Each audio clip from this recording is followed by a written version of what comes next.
Hello, everybody.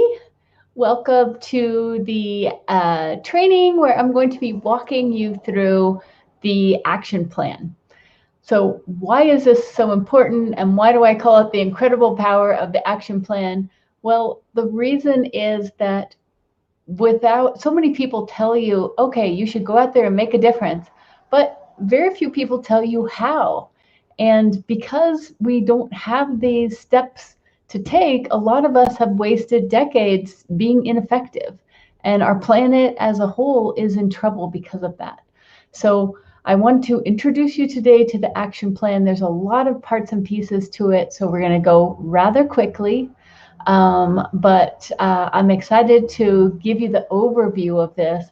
And one thing before we start is to let you know that although there are a lot of steps and I present them in a sequential order, know that they don't really, in real life, you're going to be jumping back and forth, going into some steps and not into others. Let's see here. Okay, I'm just trying to figure this out. Let me leave a little note here. If you are watching this on Facebook and you want to post your comments, then you need to enable StreamYard and Facebook to do that. Okay. So anyhow, it's a very exciting thing. It doesn't happen exactly in the order that I'm going to present them, but I'll lay them out in that way, and you know that you can jump back and forth to make things happen. Okay. All right, so I'm going to go ahead and share my screen and cruise through this and just get going. So yeah, and if you want more details about this, then if you don't already have the book, then definitely pick it up. So the book gives you all the details, the concepts, the background, and the workbook is what you really want to work through when you're doing the action plan. And so you start with your hero's journey. This is where you're saying, this is where I started. I went out and had these adventures, these struggles. I figured things out. Now I'm back and I'm ready to share this with the world. Next, okay, hold on for a second here. Okay, I'm not sharing it yet. Let me do that. Share screen. Okay, I thought I already did that. Share screen. Screen 1. Screen 2. Okay. Wow, I like it. All right, so let me get back here. Sorry about that. Let me get back here and get the screen up. Hopefully you can see that now. All right, so there we go. So the incredible power of the action plan, I was saying everything is in the book. So you can go to climateactionchallenge.net and find the book there. And I also wanted to say at climateactionchallenge.net under shop, you can also sign up for my weekly coaching program. So if you're like, wow, this is too much for me, then sign up for the program. If you're already in the challenge, great. If you're not already, sign up there, register for the challenge at climateactionchallenge.net. And that way you can get into our portal and access more of the trainings and be part of our whole global community. Okay, so first is your hero's journey. This is, as I was saying, this is where you started, what your home community was like, what was good, what was not so good. You went out, you struggled, you figured things out. Now you're back and you're ready. You're, as a leader, you're ready. There's something specific, something unique to you that you can share with people. The next is your personal vision statement. This is so important because what this shows is that this work that you're doing is related to the meaning of your life. So when things get annoying or frustrating, or you're ready to give up, you realize, well, wait, this is actually what my life is all about. So I'm going to figure it out. In the workbook, you can track your progress. This is important. These are things, when we check things off on a list, this is what helps us stay motivated. It's not just like you're just wandering around aimlessly. It's like, okay, wait, I got that done. I got this done. This inspires and keeps us on track. The next is your promise to yourself. So you pull all that stuff together and say, okay, I'm going to do this. This is what I'm going to do in 90 days. and I'm making a commitment to myself. These micro commitments, these little yeses to yourself are going to help you make a big impact fast, and that's what we're all about here. The next exercise, so these are all writing exercises in the book.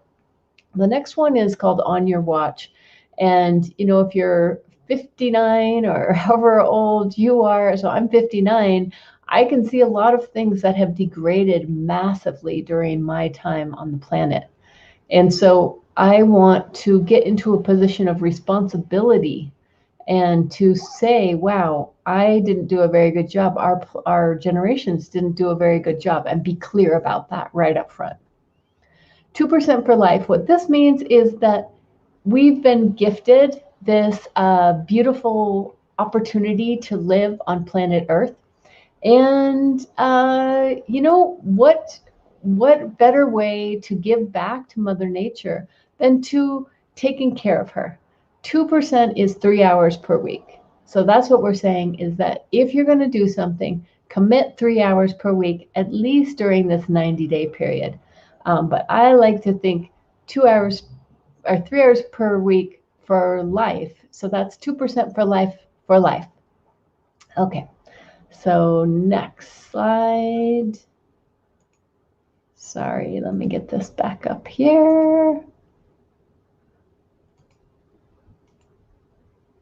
There we go. Okay, next is your self-care plan. So this work can be very draining, and an empty pitcher fills no cups.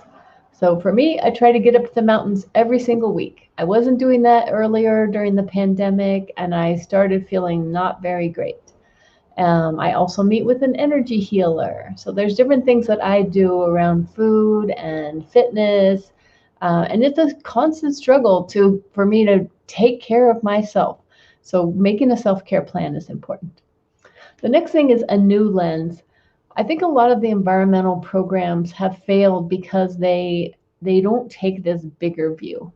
And one of the things that has been illuminated for a lot of people that people weren't thinking about earlier is the racial bias, the injustice, the systemic oppression that is in our cultures, not just in the US, but definitely here.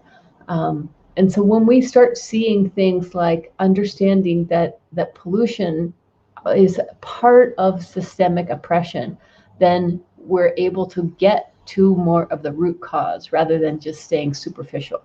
Also, it's about understanding that nature has so much wisdom, that our biological elders can teach us so much. So humans are a very new species. And so a lot of the things that we do, like extracting minerals from deep down in the earth, using high temperatures, using high pressures, creating toxic chemicals, this is not something that the other species do. Our biological elders are modeling the ways that we can be and should be. And so we can learn from them and take a more humble approach. And indigenous cultures are the carriers of that knowledge. They're the ones that are showing us how to have these relationships with nature, with all the other people and life on the planet. So that new lens is taking a more humble approach to make sure that we're in line and not just thinking of, oh, let's slap a big technological solution on something, when that might not be the best way to go. The next writing activity is about green team programs. This is just showing you don't have to start from scratch. There's programs out there for green businesses, for green neighborhoods, for faith communities, for school eco clubs, for backyard habitats, for pollinators, for really anything that you can think of, urban gardening. You don't have to start from scratch. So go with those green team, research the green team programs that are in the book and others that you find. The next is coaching for change. What this is about is this understanding that our thing is not that we're just going to go fix things. We're not going to apply a fix.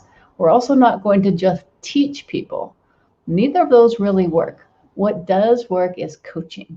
And so it's like the way that I'm doing things. We're doing a weekly training and having a community and having you set weekly goals. And so this thing, set a weekly goal, report back every week and see how you're doing. That is what is actually going to create that transformation that you seek. Embracing leadership, most of us that get into this, we think somebody else should do it. There's probably somebody else who has more time, more expertise, knows more people in the community. Why don't they do it? I'll just help them. Well, if they haven't done it yet, then it's probably your chance to stand up. And if you're seeing it, then you probably are the right person to embrace leadership, to take that leadership role. 10 exemplary projects. This is where it gets really fun.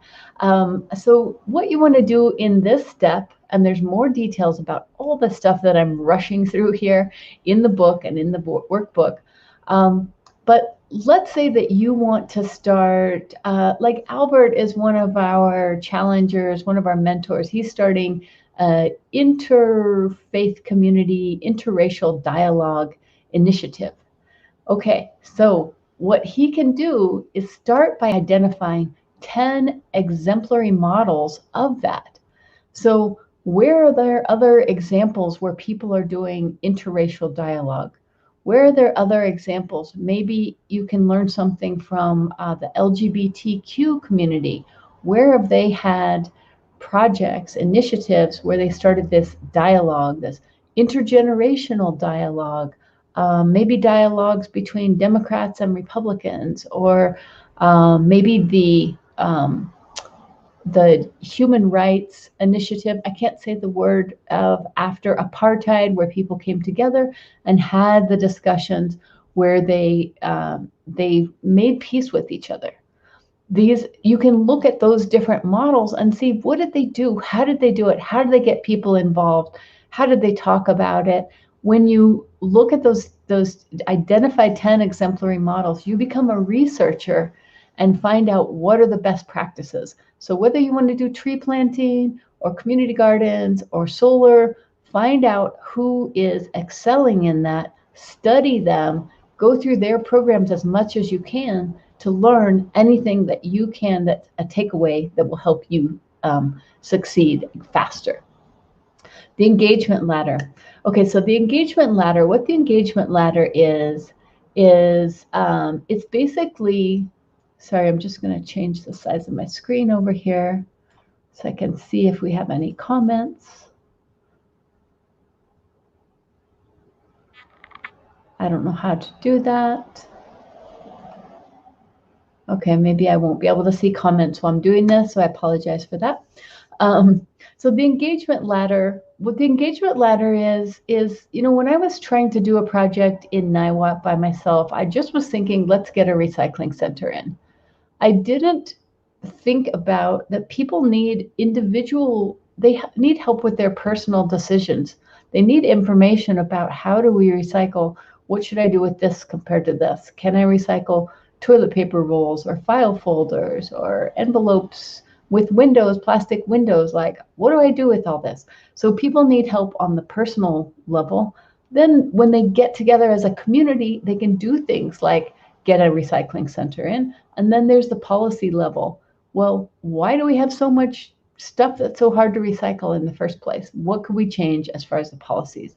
So when you're working with your team, thinking about helping people at the personal, community, and policy level, when you focus on the community level, you can do both of those others. Okay, so next up is visioning. So I get a lot of questions about people saying, well, everybody has so many different ideas about what they should do. They're interested in transportation and renewables and food security and gardening and everything. I don't even know where to start. And that's actually a good thing, because people are realizing that it's a holistic solution that is going to get you to where you need to be. And so one of the things that you can do is visioning, and this idea of, can you agree what your community could look like 30 years from now? Would people be walking more? Would there be more local food? What would education look like? What would work look like? What would racial justice look like in your community 30 years from now? So doing that visioning is a way to get out of this feeling of competing priorities and instead seeing it as all holistic. It's also a way to build community around that vision. From that, you can then back up and start working on your team's vision and mission. Most people think, okay, well, I'll figure it out and then I'll start inviting people. But it doesn't really work like that. What actually happens is that you get an idea and then you start talking to people, inviting them to your meetings and saying, I'm not exactly sure what we should work on. What are you interested in? And it's by having those discussions that you're going to come together and figure it out. Okay, let's see here. I'm going to see if I can stop sharing my screen for a second. Okay, trouble playing the video. Well, I wonder, Bill, I'm not sure what's happening with the video or what's going on. Looks like you're able to see my screen. I hope that it works out okay. And later, this will be available on the YouTube channel as well as Facebook. So hopefully you can check that out later. All right, so I'm going to keep going here. Okay, I know I'm cruising through all this, but I wanted to give you the full picture of everything all in one fell swoop. Okay, so next up, I kind of alluded to this. Next up is the meeting schedule. I recommend that when you're doing this 90-day plan to meet weekly.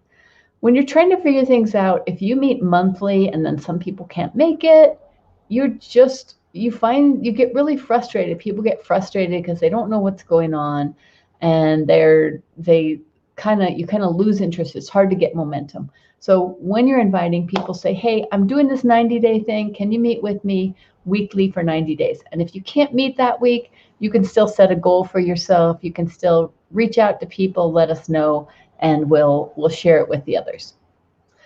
Assessments.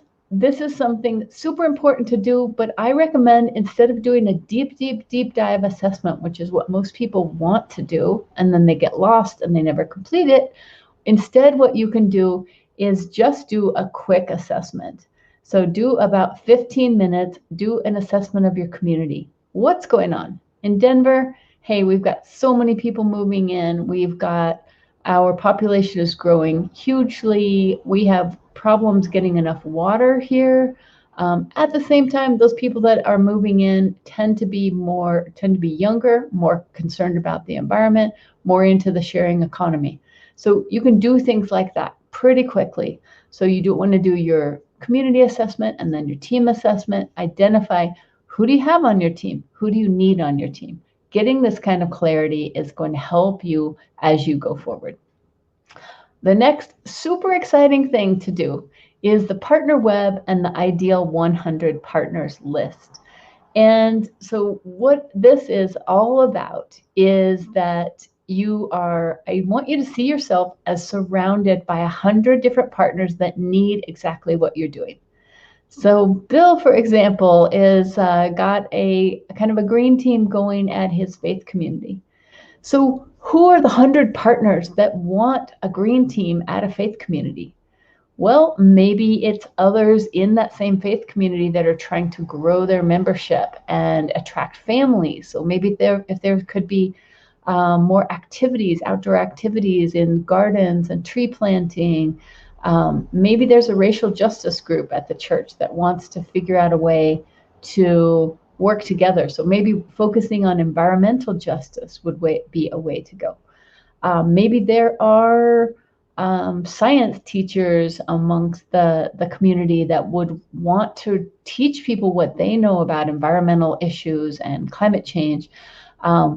If they want to do a community garden, then there's organizations that help with community gardens. If they want to do pollinator-friendly planting, maybe their city is trying to encourage that and could help them. So the list goes on, and that's what you want to do in this 100 ideal partners list, is feel that you are surrounded and start reaching out to everybody. The next is BHAG. So these next two things are kind of two ends of the spectrum. One is to have a big, hairy, audacious goal. Like when I started the Climate Action Challenge, I said, let's help launch 1,000 eco initiatives in 90 days. Okay, we ended up with more like 100, but still 100 is awesome. And we had no idea of knowing what it was going to be. And 1,000 was exciting, got people interested, and 100 actually turns out to be a really good number because we tend to know each other, and it's a kind of a manageable number. So start with a big, hairy, audacious goal of what you could do in your community, and then at the other end, you want to do a pilot project. So a pilot project says, we don't know what we're going to do. We're probably going to fail to some degree, and we're probably going to learn something. That's perfect. So if you're not sure what you're going to do, hey, let's see if we can try a tree planting. We've never done tree planting. We don't even know where we would do it, but let's see if we can plant 10 trees by the end of the year. Let's see if we can figure it out. You may end up, oh my gosh, maybe we didn't have all the right trees, or we didn't have enough volunteers, or we had troubles because we forgot to request the dig permit in times we had to delay the thing. That's all fine, because that's the point. You don't know what you don't know. So starting with a pilot project is a great way. People don't expect perfection, and you can learn a lot doing that. The next is the annual success schedule.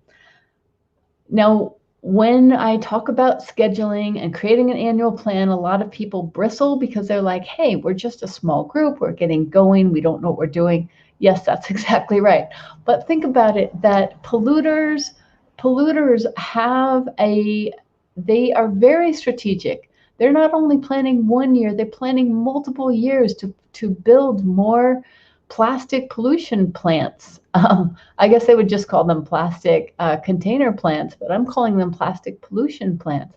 Extractive industries are planning of how they're going to drill and mine. So we need to be on top of our game. If you want to stand up for nature, you need to be more strategic. Our teams need to be more strategic as well.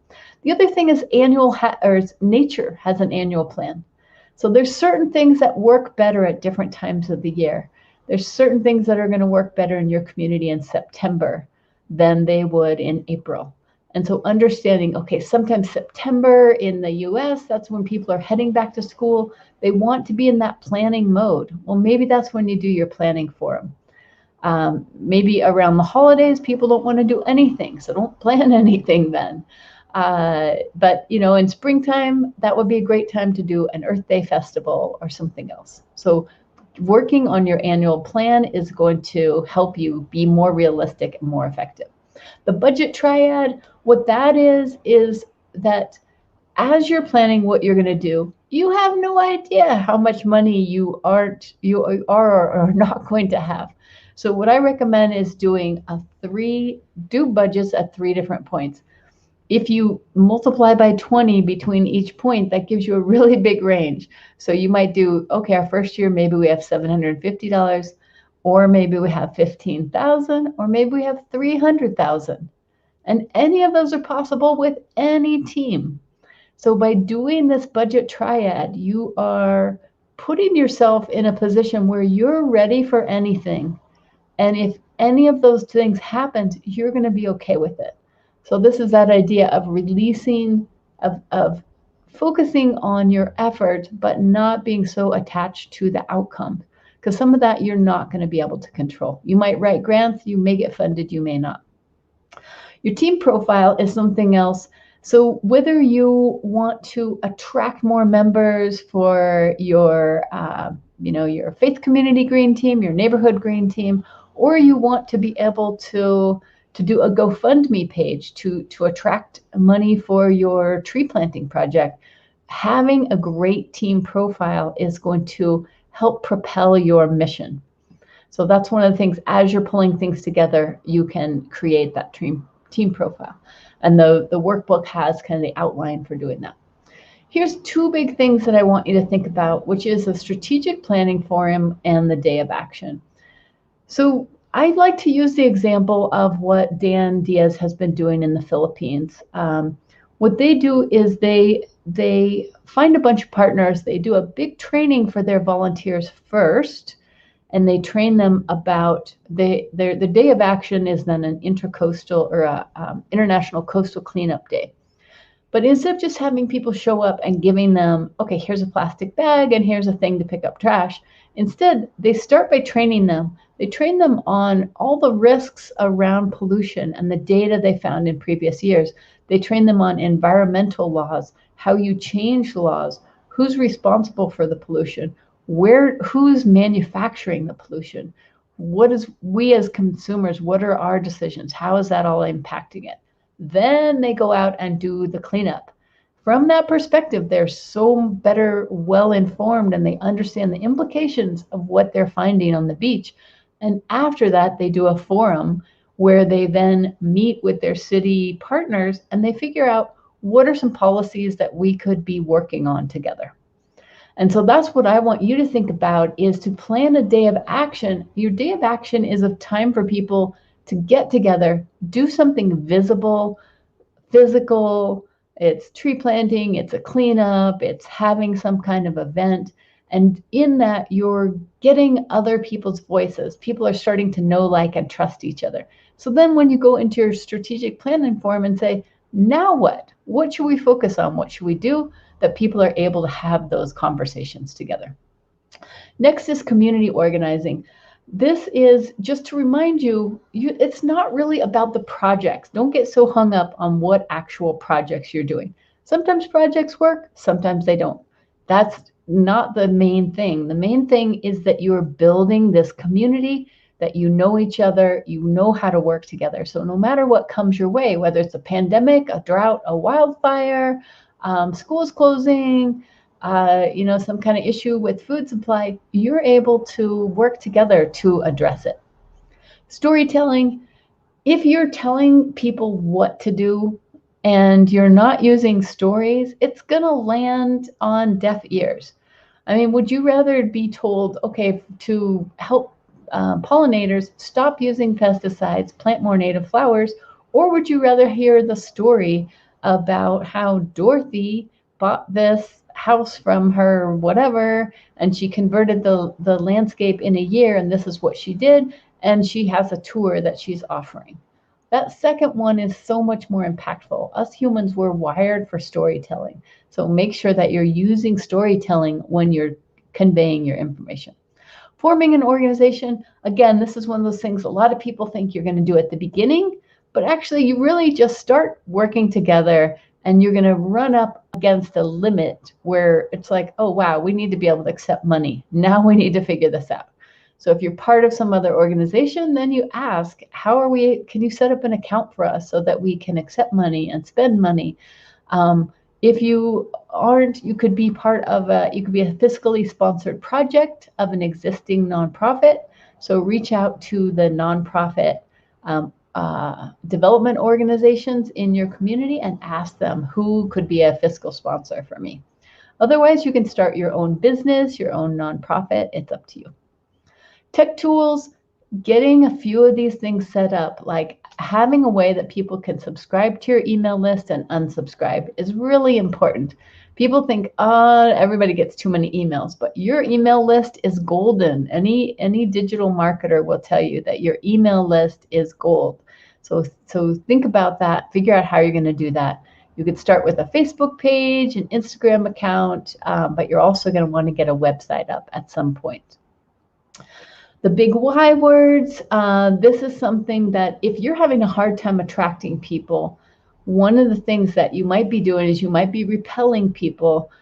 In the book, there's reference to a really interesting article where a Republican strategist talks about the words that Republicans use versus Democrats for talking about the environment. And, Democrats might say, hey, it's about green jobs, but Republicans want green careers. And it's little things like that if you know the difference, we might talk about values, somebody else might talk about principles. If you can dig into, be listening to people and understanding how they talk about it and use those words back to them, you're going to be more successful. The wow factor is, please don't make your stuff boring. If there's a way that you can make your meetings more exciting, you can have more fun, you can get music, art, anything like that, then yeah, do that. And if you find that you're asking people to spend extra time from their life to work on this with you, if it's boring, they're going to disappear. So make sure you focus on, do that extra effort to do the wow factor, which leads right into Earth Day. If you're not doing something for Earth Day, it's like Hallmark not doing something on Valentine's Day. Earth Day is your one ticket where people are like, hey, what can we do? So there's a lot of details in the book there, but in your calendar, make sure that you're planning ahead to do something for Earth Day. Evaluate, again, what we're trying to do here is be effective. So if you've done an event and you didn't evaluate, how many people did we have? Where did we get people from? How many volunteers signed up from that? How many actually took action? Or if you do a trash pickup and you didn't collect the data and you can't report, and you're not able to then later more easily influence the policy. So including that evaluation as part of your project is important. If you don't know how to do it, ask for help and find somebody that can help you do it. Recruiting leadership team members is so important. I've seen so many teams, you've probably been on teams yourself, where you're cruising along and everything's going great, and then the one or two people at the top disappear and the whole thing falls apart. This is not okay. If you're going to be doing this, then putting a time in your annual schedule where, okay, in May, we recruit new leadership team members. This is going to force you to figure out, what does it even mean to be on our leadership team? Is there an application process? Do we have people join our team for a couple months and see how it works, which I would highly recommend? Are there standards for being on your leadership team? What is expected? By having a specific time in the year that you're going to recruit people, it's going to force the other members of the leadership team to get together and figure out some of those details, so that when you bring people on, they have clear expectations and that you find people that it's a good match. And finally is reflect and relax, because what you really want to make sure that you're doing is that when you're planning big events, let's say that you plan a day of action, you plan a strategic forum. If you have time afterwards, let's get together and talk about how did that go. And then also the relaxing is to give yourself a couple months off so that your team does not get burnt out. The ripple effect is our friends in Kampala who are training people to do vertical gardening in the slums of Kampala are pros at this. So instead of keeping all the focus just on your team, when you do that, you have a limited impact that you can make. But instead, what Derek Mugisha does in Uganda, he trains people, and their mandate is, now you start a team. In Kampala, Trinity Forestry Service, Chris and Brenda and their team, they train someone and say, okay, we're going to come back in a month and you need to have trained 5 people by then. So this ripple effect is the way that we're going to explode and have that kind of massive transformation. So when you've got people on your team, then you want to be asking them, okay, what is a team that you can start?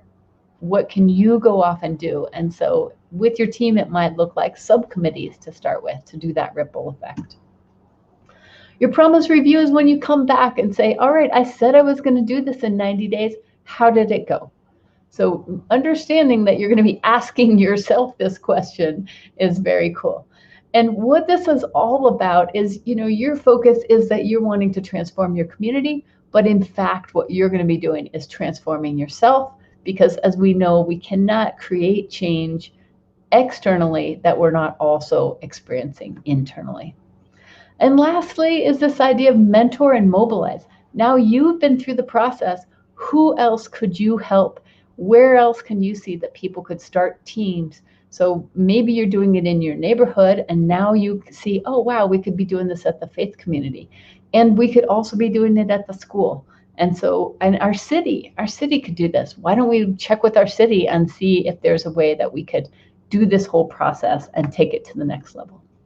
Okay, so that is my speedy rundown of that entire thing. Okay, so I'm going to go ahead and remove that. All right. Okay. So thank you. And is there any talk about funding, writing? I think that means like about fundraising. Well, that's a very good question, and I'm not sure exactly who that question came from because I can't see it. Um, so when you're working with your partners, it's kind of like what am I trying to say? The advice for when you go to get a job, people want to just go to the website and apply, on Indeed.com or Career Builder, apply for jobs. But the truth is that something like 80% of the jobs are never even posted on those sites. It's through the relationships that you're going to hear about it. And so that's why I think that if you focus on partners, on developing the partners, that's where you're going to find the funding opportunities. But yeah, I mean, the fundraising is part of what you want to do in your annual plan. And when you set your goals of what you're going to need. But, honestly, as a young organization, you don't really know all that stuff to start with. So you can set high goals, but unless you have grant writers on your team, it might be hard to do. But you could put that out there and say, we need grant writers on our team. But the fundraising is really all tied in with that partnership development. Yeah, and Bill, I think that the day of action, understanding so that's the thing of that you give people what they want, but you sell them what they want, but you give them what they need. So what they want is like a one-time day of action where they get out there with their families and there's a picnic and there's food and they're doing something. Wow, look at these trees we planted, or look how clean this is. But really, they don't. Long term, what they really need is this transformation, the transformation of themselves, understanding they have power, and transformation of their community. So yeah, you talk about it as a tree planting, but in the back of your mind that really what you're doing is this whole effort to help launch this kind of massive movement of people that feel empowered to take action and create that kind of world that we want. All right. Well, that's it for me, everybody. I know that was super speedy. If you don't already have the book and the workbook, definitely go get them and you can work through it there. And we'd love to have you as part of the Climate Action Challenge. And with that, nice hanging out with you. Sorry I wasn't able to be as chatty today. But I knew if I did that it would take forever to get through. So thank you so much. And remember, the time for action is now because there is no planet B. All right. See you soon. Bye. Bye, May. Thank you. Bye, Bill. Thanks.